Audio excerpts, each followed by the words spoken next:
This is my hometown. It's called Youngstown, and it's in the state of Ohio near the Pennsylvania boundary. In Youngstown, we make steel. We make steel and talk steel.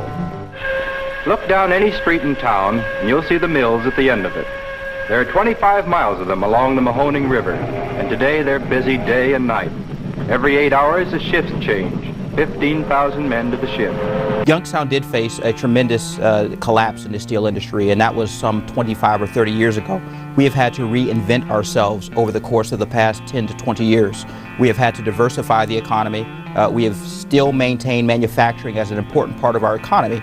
History of the iron and steel industry here in the Mahoning Valley really has its beginnings in 1803 when the first blast furnace west of the Alleghenies was constructed in near what is now Struthers, Ohio. The 19th century, we became an iron producing area. We originally started because we had all the raw materials you needed to make iron ore, to melt iron ore. We had charcoal for, you could cut down the trees and make charcoal.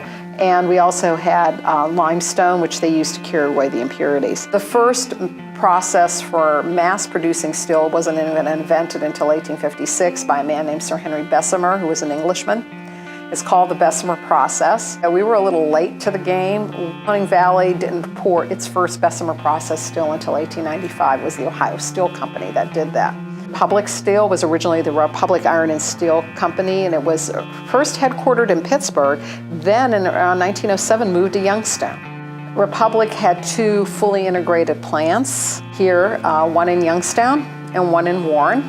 Carnegie still had a number of operations in the area that they called the Youngstown District, including the fully integrated plant in Youngstown and the McDonald Mills in McDonald. And in fact, the town of McDonald was built as a company town by Carnegie Steel because to service the new mills, which opened just around the time of the First World War. Sheet and Tube in 1923 went on a buying spree, and one of the places they bought was a company called Briar Hill Steel, which is on the northwest side of Youngstown, and it is today the home of Valoric Star. Peak steel production, besides the obvious, the Second World War in the 1920s, Youngstown was second only to Pittsburgh in total annual tonnage of pig iron produced. Of course, the Great Depression, everybody was out of work. Steel production had slowed to a crawl.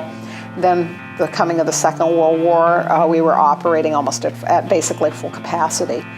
Industry went into a peacetime economy and started producing all the consumer goods that people wanted to buy that they couldn't buy during the war, particularly automobiles and new appliances like dishwashers and washing machines and things like that were coming on the market that were made out of steel. The other thing that was really helpful for local families was the coming of the United Steelworkers of America, their union, and the high union wages ensured that strong middle-class lifestyle.